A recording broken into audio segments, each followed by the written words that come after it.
I wasn't snooping. I swear I wasn't. It was nearly 2 in the morning and I couldn't sleep, not with Miles breathing so steadily beside me, not with the weight of something unnamed pressing on my chest.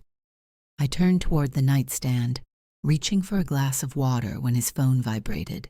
It lit up the dark like a small explosion. I wouldn't have looked. I didn't want to look. But my eyes, my tired, aching eyes, locked onto the words on the screen as if they were meant for me. My silky tiger, you are incredible. I miss you already. Thank you for the 2 unforgettable nights. My hand froze midair. My pulse roared in my ears. 2 nights he was supposed to be in Houston for a leadership summit. The thought of him in a hotel room with someone else while I made pot roast and helped Mira with her history project made me physically ill. I stood up on shaking legs and stumbled toward the bathroom.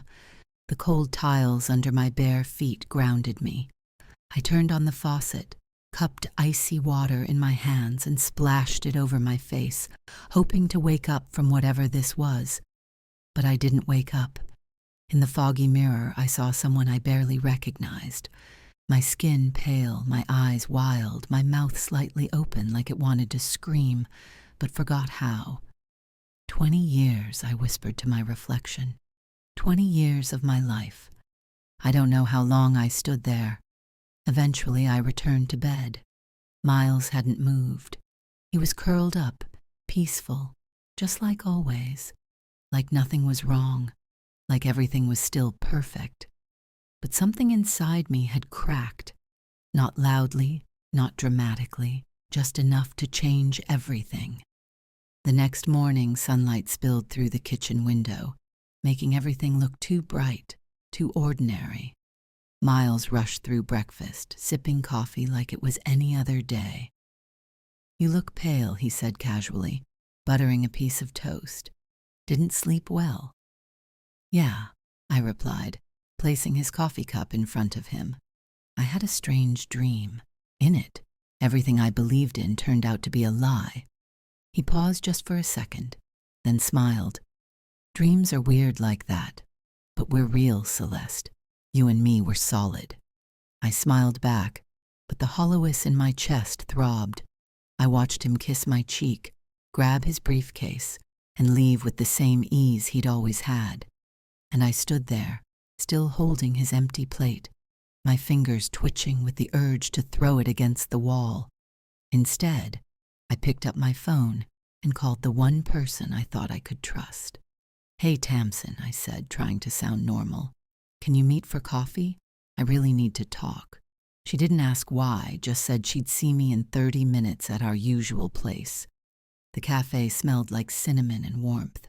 Tamsin was already there, seated in our favorite corner booth, nursing a latte. Her auburn hair was perfectly curled, her makeup flawless, like always. "You look awful," she said, half joking, half concerned. "What happened?" "Miles," I blurted, my voice louder than I meant. "He's cheating." She blinked. Her fingers drummed nervously on the side of her cup. "What? What makes you say that?" I didn't answer. Instead, I held up his phone screen. The text, the one still burned into my brain, her eyes locked onto it. For a split second, something flickered in her expression. Guilt, shock, fear. "He's someone's tiger now," I said bitterly. And I was the idiot who thought we were unshakable. Tamsin looked away. "Maybe it's not what it seems." "Don't." I cut her off. "Don't defend him. Don't make this softer than it is." She said nothing. A cold thought slid into my mind then, sharp and sudden. Why was she defending him? Why did she look so uncomfortable? Why was her voice too high, too quick? "I'm leaving," I said, standing up. "I'm taking the kids and going to my parents' place in Blue Ridge. Rowan comes home from college this weekend, and Myra's still on her school trip. I'll pick them both up, and that's it. I'm done."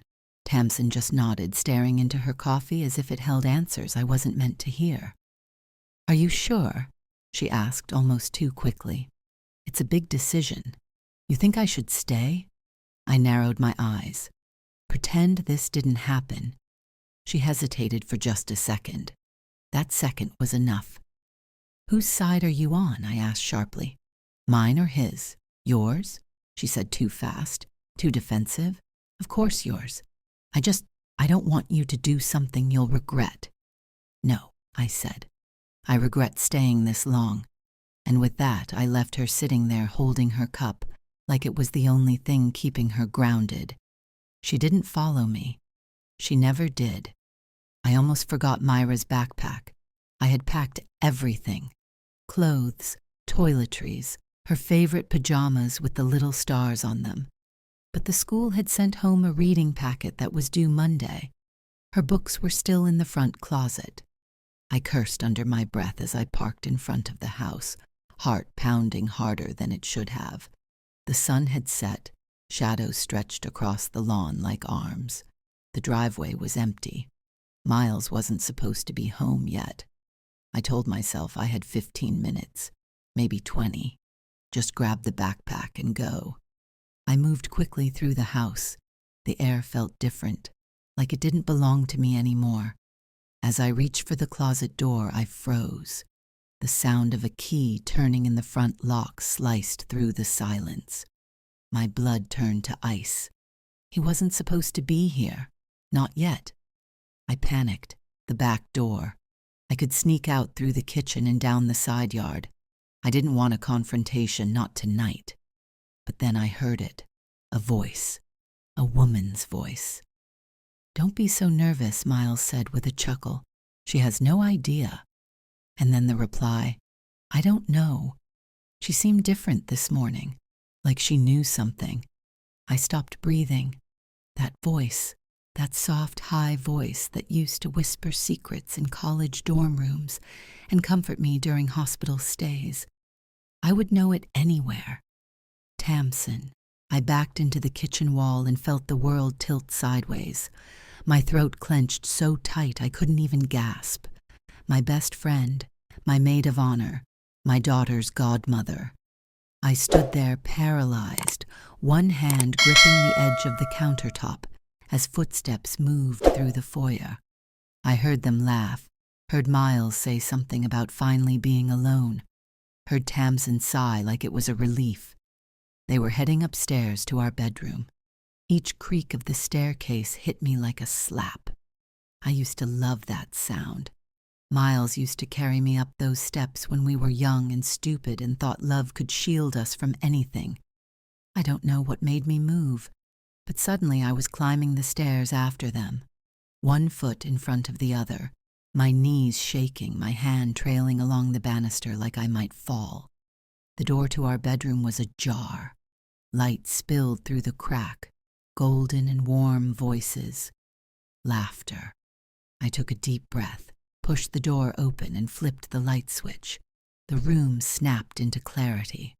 Miles froze, shirt half unbuttoned, his hair a mess like he'd just been running his hands through it. Tamsin stood beside the bed, her face pale, hair tangled, eyes wide with horror. It's not what it looks like, Miles said too fast, stepping away from her like that would undo anything. I tilted my head. Really? I asked calmly, because it looks a hell of a lot like my husband and my best friend were about to screw each other in my bed. Tamsin opened her mouth, then closed it. Her lips trembled. She looked like a ghost. Miles began. Don't, I said. Don't even try. He looked wounded like I just stabbed him. The irony almost made me laugh. You know, I added, my voice like ice. You two could have picked any bed in the city, but no. You really went for the symbolism, huh? Inside, I was unraveling. My whole body felt like it was vibrating, but outside I was still steady, like I was watching someone else's life fall apart. Tamsin tried to speak again. Celeste. No, I said sharply, turning to her. You don't get to say my name. Not now. She flinched. You remember how many times you told me I was lucky? That Miles was a dream husband? That we were the perfect couple? Was it all part of the game? Her lips parted, but no sound came out. "Don't answer," I whispered. "I already know." Miles stepped toward me. I held up my hand. "Don't come any closer," I said. "I don't want to hear your explanations. I don't care because I have both your little texts in my phone now. My silky tiger. My tigress. How poetic." He paled. I packed my things. I continued. "The kids are coming with me. You two can have each other. Enjoy your little jungle." And I walked out. He called after me. I didn't stop. I carried my suitcase down the stairs, past the photos we once took in Paris, past the coat rack mirror helped decorate with stickers. Miles followed me to the door, pleading, "Please, this isn't what you think." "No," I cut him off. "It's exactly what I think." He reached for my arm. "I love you, Celeste." I turned to him. "Calma ice. Too bad you forgot to tell your tigress." Then I opened the door and stepped out into the night. The highway blurred beneath my tires. I don't remember turning onto it or checking the fuel gauge or even breathing. My fingers gripped the wheel too tightly. My knuckles were white. The air in the car felt suffocating, thick with memories that had nowhere else to go. I saw flashes of everything. My wedding day, Myra's first steps, the night Rowan got his college acceptance letter. All of it like scenes from someone else's life, someone who still believed in loyalty. A warning light blinked on the dashboard. Low fuel, of course. I muttered a curse and pulled off the next exit. The station looked like something out of a late-night movie. Empty, too quiet, lit by harsh fluorescent lights that made everything feel sterile and unreal. I stepped out into the night air, cold against my skin. I barely noticed the man behind the counter at first. I was too busy fumbling with my credit card, too busy trying to keep the tears from falling. "Rough night?" he asked, his voice low and steady. I didn't look up. "Why would you say that?" "Because most people don't cry while filling up their tank." I touched my cheek and realized he was right. My skin was wet. I hadn't even noticed. "Sorry," I mumbled. "No need," he said. "Everyone has a bad day. Want a coffee on the house?" I hesitated. Part of me wanted to run to be alone. But something in his voice made me pause. Not pity, not curiosity, just calm. He handed me a paper cup and poured. "I'm Jude, by the way, owner, cashier, and midnight philosopher." I gave him the ghost of a smile. "Celeste." We sat at a tiny table tucked in the corner of the store, surrounded by dusty maps and racks of beef jerky. The heater hummed softly in the background. "I wasn't planning to tell anyone this," I began, staring down at the steam rising from the cup. "Not for a while, but then again, I wasn't planning on finding out my husband's cheating with my best friend either." So he didn't flinch, didn't ask for details, just waited. I told him everything. 20 years of marriage, the message on the phone, the voices in the hallway, the laughter as they climbed my stairs. "I thought we were solid," I said, my voice cracking. He used to hold my hand in parking lots and tell me I made him feel grounded. And Tamsin, she was there for every big moment of my life, my maid of honor, my daughter's godmother. I trusted her with everything. "Sometimes the people closest to us," Jude said quietly, "carry the sharpest knives." I looked at him startled. "You don't seem surprised." "I'm not," he said. "I lost my wife 5 years ago. Car accident after she died. A few close friends disappeared. Some reappeared with truths I never wanted. I'm sorry," I whispered. He nodded, eyes soft. "It's part of why I keep this place. Quiet, predictable. I talk to strangers. They leave. No attachments. So why talk to me?" He shrugged. "Maybe because you looked like someone who needed someone to sit with her while the world fell apart." The cup in my hand had gone cold. but my chest for the first time that night didn't feel frozen. "You have kids?" he asked gently. "2. Rowan's in college. Myra is 13. They're everything," he smiled. "Then you've already got something worth starting over for." I looked at him then, not just looked, but really saw him, the graying beard, the tired eyes that still managed to be kind. There was no spark, no sudden swell of romantic music in my head, just something quieter, safer. "Thank you," I said, "for the coffee and the humanity."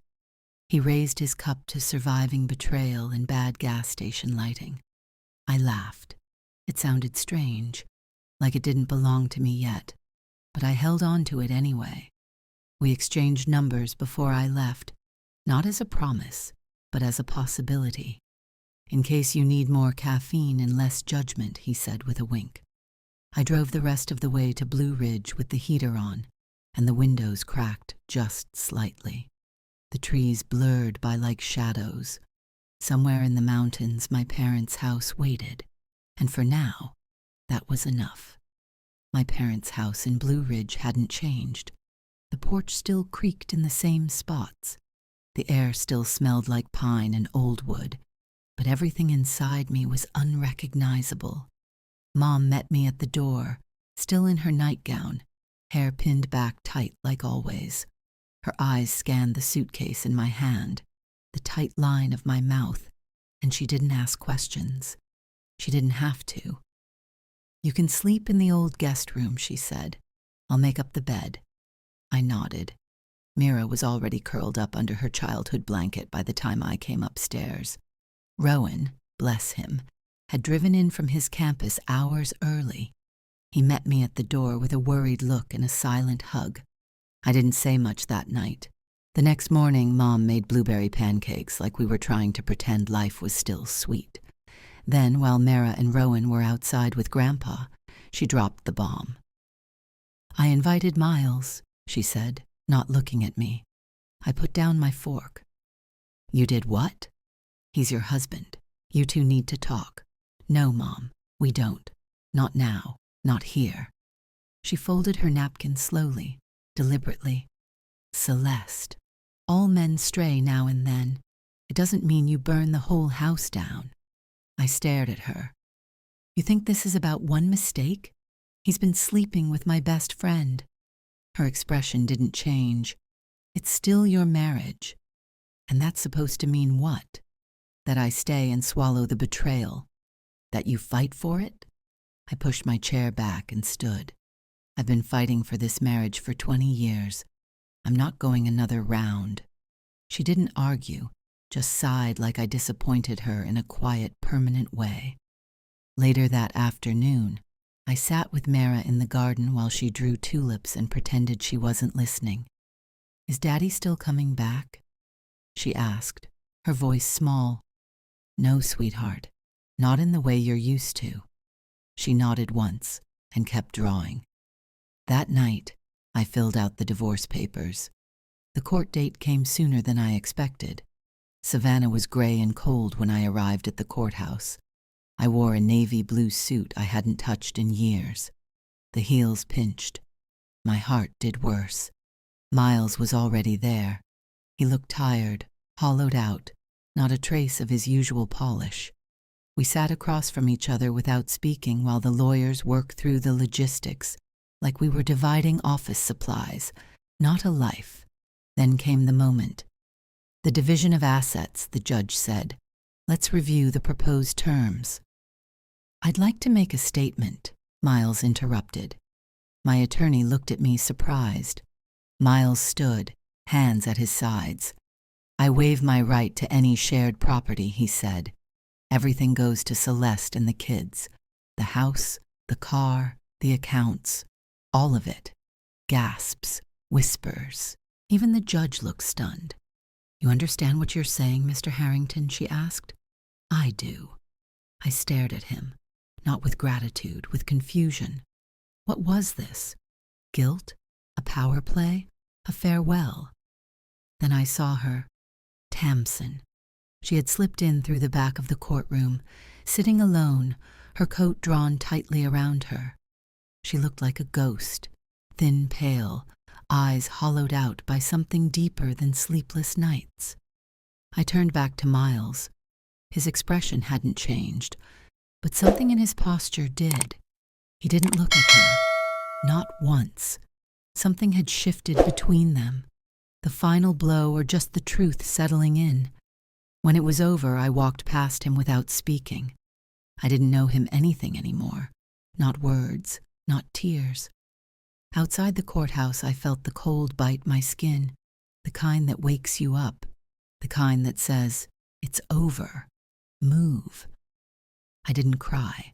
I didn't look back. I just kept walking. The townhouse smelled like new paint and old memories. Most of the boxes were still sealed. The walls were bare, but for the first time in months, I felt like the air belonged to me. Rowan carried a box labeled kitchen and dropped it with a grunt. "Where do you want this?" "Anywhere but the stairs," I said with a tired smile. Mira skipped in behind him, holding up a painting. "Look, Mom, for the living room. It's abstract." It was a swirl of bold, bright color, red and gold bleeding into deep blue. Chaotic but hopeful, I nodded. Perfect. That night, after the kids went to bed, I started unpacking one of the last boxes from the old house. Photos, cards, college trinkets, a box I hadn't opened in years. At the very bottom, beneath yellowing receipts and half-used notebooks, was a bundle of letters tied with a ribbon that had faded to gray. The handwriting was Tamsin's. My hands went cold. Each letter was addressed to Miles, postmarked a year before we met. I opened the first one. "I miss you. Why won't you write back? I wait every day for the mail, hoping to see your name." My stomach twisted. These weren't friendly notes. They were love letters, aching and young and foolish. I opened another. "You promised you'd wait for me. I don't understand what changed. Please, if you've moved on, just say so." Another. "I guess I have my answer now. You're gone, but I won't forget." The last envelope held a photo. Tamsin and Miles, barely older than teenagers, leaning against a fence, smiling in love. I sat back on the floor. My breath came in shallow bursts. They'd known each other long before I came into the picture, and no one had ever said a word. I couldn't sleep that night. The next morning, I drove to the one person who might fill in the blanks, Miles's mother. She met me on the porch with the same guarded expression she'd always worn. "Celeste," she said, surprised. "Come in." Her house smelled like lemon polish and memories. Nothing had changed, not the teacups, not the floral wallpaper.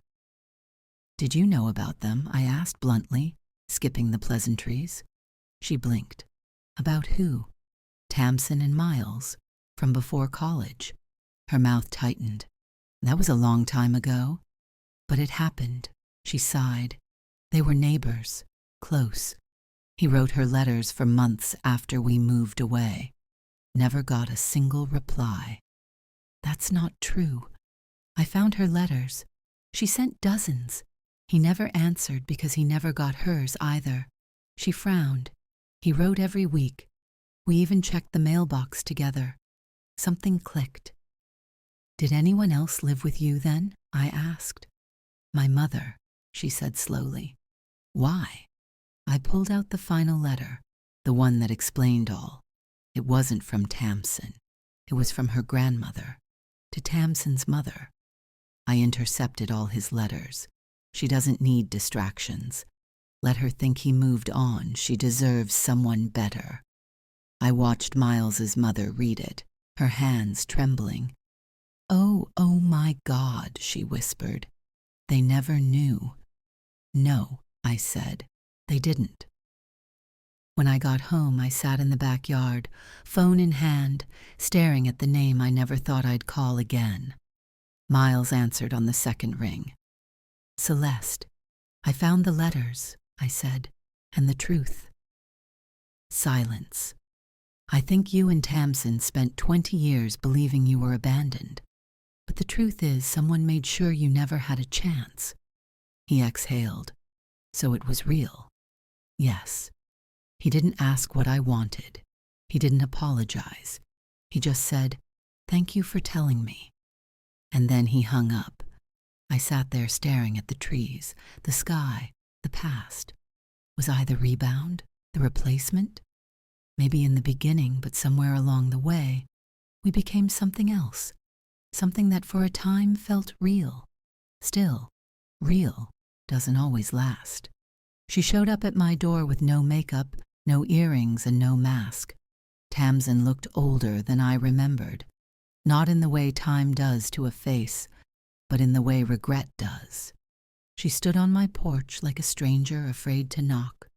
I opened the door before she found the courage. "I need to talk," she said. "I don't. Please, Celeste." Something in her voice stopped me. Not guilt, not even desperation, just exhaustion. The kind that settles deep in your bones when you finally run out of ways to pretend. I stepped aside. We sat across from each other in my tiny kitchen, the table between us like a battlefield. I offered no coffee, no gorms, just silence. "I loved him," she said softly. "I know. I loved him before you even met him. He was my first everything. But he moved away and I never heard from him again because your grandmother intercepted his letters." Her eyes widened. "You know, I found them. All of them." She looked like someone who'd just been told her whole life was a lie. "I thought he'd forgotten me, replaced me. So when I met you in college and you were with him, I told myself I was over it, that it didn't matter. But it did." She nodded. "At first, I became your friend, just to stay close to him," she confessed. "But then I actually started to love you as a friend, as family. That part wasn't fake. You still slept with him. It wasn't planned," she said quickly. "It happened 3 months ago. His company's holiday party. We both drank too much. One minute we were laughing and the next—" "Don't I cut her off? Don't give me the blurry details." Tamsin flinched. "I'm not here to justify it. I just needed you to know it didn't go on for years. It wasn't some affair behind your back all that time. You think that makes it better?" "No," her voice cracked. "No. I think it makes it worse because it means we both knew better and still did it anyway." I stood arms crossed. "Tell me something. Did you think he was going to leave me? Did he promise that?" She hesitated. That was enough. "Did he tell you he loved you?" I pushed. "Yes," she whispered.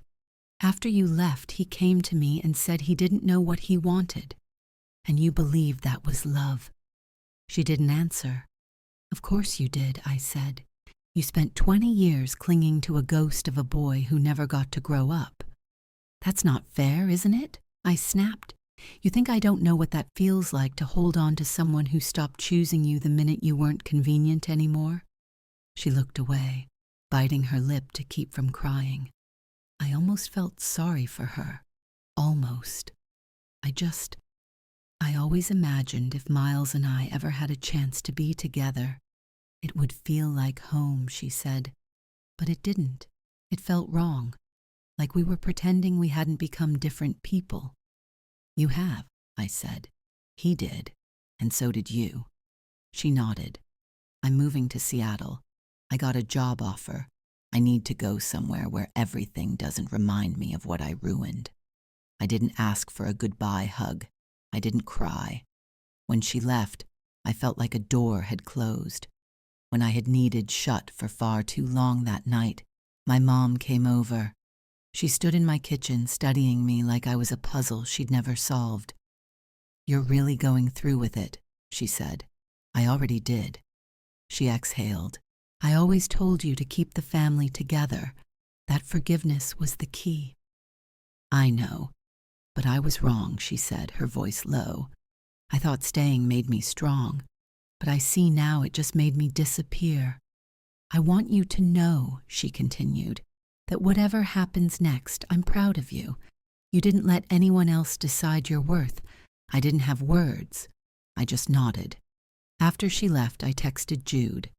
Dinner this weekend? Just you and me, no ghosts. His reply came fast. Saturday, I'll bring the wine. You bring the stories. And for the first time in what felt like forever, I looked forward to something.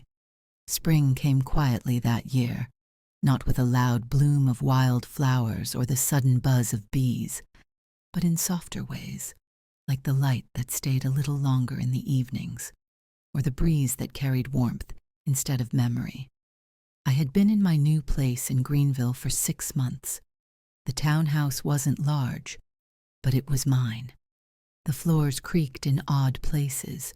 The paint still smelled faintly fresh, and there were mornings I'd wake up and forget for a blissful second that my life had fallen apart to make room for this one. That Saturday, Jude showed up with a bottle of red and a bag of groceries. He didn't ask if he could cook. He just moved into my kitchen like he belonged there, like it wasn't something that needed permission. Is this garlic or a small meteor? He asked, holding up a bulb with mock suspicion. I laughed. Both depends on how much you use. Dinner was simple. Pasta, bread, a shared bottle of wine, and conversation that drifted in and out of old scars and new beginnings. Afterward, we sat on the small back porch, watching the sky fade into stars. You ever think about what you'd say? He asked. If you could go back and talk to yourself a year ago. I thought for a moment. I'd tell her the house would be emptier, but her heart wouldn't be, and that it's okay to mourn something, even if you're the one who walked away from it. He nodded. I tell myself that grief isn't a dead end, it's just a bend in the road. We didn't kiss that night. We didn't need to. There was something sacred in not rushing in, building something slow brick by careful brick. Love, I was learning, didn't always come wrapped in fireworks. Sometimes it came in the form of someone who knew how to sit in silence with you and not fill it. A few weeks later, Mara painted a mural on the wall in her room, blues and golds and soft whites. She called it Mom's Fresh Start. I didn't stop her, I let her make her mark on. In this new chapter too, Rowan came home for the summer and surprised me by bringing someone with him, a girl named Kat. She was quiet and kind and watched him with the kind of gaze that didn't take anything for granted. I liked her immediately. Even my parents were different now.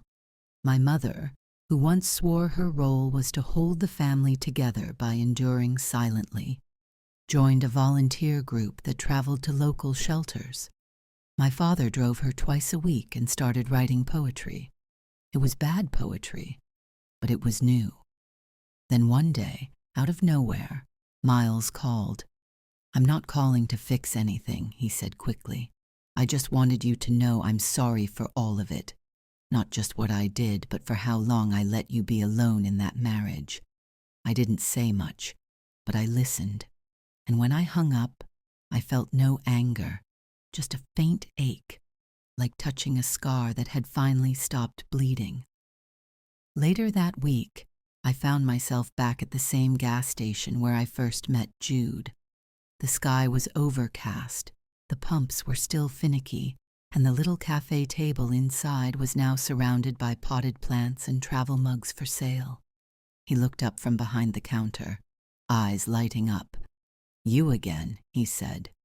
You never did finish telling me the rest of your story. I smiled. That's because I'm still writing it. We sat down side by side this time.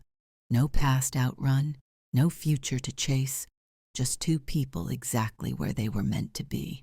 And for the first time, I wasn't holding my breath for the other shoe to drop. I wasn't waiting to be replaced or betrayed or left behind. I was just here, alive, forged by fire, and finally,